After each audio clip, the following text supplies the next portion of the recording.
ತುಪ್ಪ ಒಳ್ಳೆಯದು. ಅಪ್ಪಿತಪ್ಪಿಯೂ ಈ ಪದಾರ್ಥಗಳೊಂದಿಗೆ ಬೆರೆಸಿ ತಿನ್ನಬೇಡಿ. ಅದು ಆರೋಗ್ಯಕ್ಕೆ ಹಾನಿಕಾರಕವಾಗಬಹುದು. ತುಪ್ಪವನ್ನು ತಿನ್ನಲು ಇಷ್ಟಪಡುವವರು ಈ 5 ಪದಾರ್ಥಗಳೊಂದಿಗೆ ಬೆರೆಸಿ ತಿನ್ನುವುದು ಒಳ್ಳೆಯದಲ್ಲ. ತುಪ್ಪವನ್ನು ಇಷ್ಟಪಡುವವರು ಈ ಎಲ್ಲಾ ಪದಾರ್ಥಗಳೊಂದಿಗೆ ತುಪ್ಪ ಬೆರೆಸಿ ತಿನ್ನಲು ಬಯಸುತ್ತಾರೆ. ಆದರೆ ಅಪ್ಪಿತಪ್ಪಿಯೂ ಈ 5 ಪದಾರ್ಥಗಳೊಂದಿಗೆ ಬೆರೆಸಬೇಡಿ. ಭಾರತೀಯ ಪಾಕ ಪದ್ಧತಿಯಲ್ಲಿ ತುಪ್ಪದ ಬಳಕೆಯು ಒಂದು ಸಂಪ್ರದಾಯ ಮತ್ತು ಆರೋಗ್ಯಕರವಾಗಿದೆ. ತುಪ್ಪವನ್ನು ತಿನ್ನುವುದರಿಂದ ಆಗುವ ಆರೋಗ್ಯ ಪ್ರಯೋಜನಗಳ ಬಗ್ಗೆ ನಿಮಗೆ ತಿಳಿದಿರಬಹುದು. ಆದರೆ ಕೆಲವೊಂದು ಪದಾರ್ಥಗಳ ಜೊತೆಗೆ ತುಪ್ಪವನ್ನು ಬೆರೆಸಬಾರದು.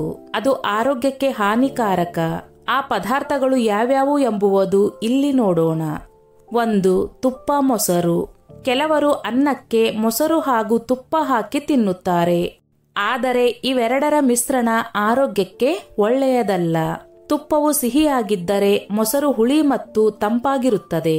ಇವೆರಡನ್ನು ಒಟ್ಟಿಗೆ ತೆಗೆದುಕೊಂಡಾಗ ಇವೆರಡು ಜೀರ್ಣಾಂಗ ವ್ಯವಸ್ಥೆಗೆ ಅಪಾಯಕಾರಿ ಮಾತ್ರವಲ್ಲದೆ ಅಪಾಯಕಾರಿ ರಾಸಾಯನಿಕಗಳನ್ನು ಸಹ ತಯಾರಿಸುತ್ತವೆ. 2. ತುಪ್ಪ ಮತ್ತು ಜೇನುತುಪ್ಪ. ತುಪ್ಪದೊಂದಿಗೆ ಜೇನುತುಪ್ಪವನ್ನು ತೆಗೆದುಕೊಳ್ಳುವುದು ತುಂಬಾ ಅಪಾಯಕಾರಿ.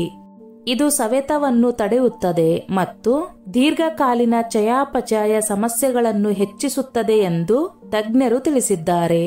3. ತುಪ್ಪ ಮತ್ತು ಕರಿದ ಪದಾರ್ಥಗಳು. ಇದು ಹೆಚ್ಚಿನ ಜನರು ಮಾಡುವ ತಪ್ಪು. ಕರಿದ ಪದಾರ್ಥಗಳೊಂದಿಗೆ ತುಪ್ಪವನ್ನು ತಿನ್ನುವುದರಿಂದ ಕೊಬ್ಬಿನ ಶೇಕಡಾವಾರು ಪ್ರಮಾಣವನ್ನು ಹೆಚ್ಚಿಸುತ್ತದೆ. ಇದರಿಂದ ಆಮ್ಲೀಯತೆ ಹೆಚ್ಚಾಗುತ್ತದೆ ಮತ್ತು ಹೊಟ್ಟೆ ಉಬ್ಬರ ಮತ್ತು ಕೊಲೆಸ್ಟ್ರಾಲ್ ಮಟ್ಟದಲ್ಲಿ ಬದಲಾವಣೆಗಳಾಗುತ್ತವೆ. 4. ತುಪ್ಪ ಮತ್ತು ಮೂಲಂಗಿ. ತುಪ್ಪದೊಂದಿಗೆ ಮೂಲಂಗಿಯನ್ನು ತಿನ್ನುವುದು ಜೀರ್ಣಾಂಗ ವ್ಯವಸ್ಥೆಯ ಕಾರ್ಯನಿರ್ವಹಣೆಯನ್ನು ನಿಧಾನಗೊಳಿಸುತ್ತದೆ. 5. ತುಪ್ಪ ಮತ್ತು ಮೀನು. ಮೀನು ತಂಪಾಗಿಸುವ ಗುಣವನ್ನು ಹೊಂದಿದೆ.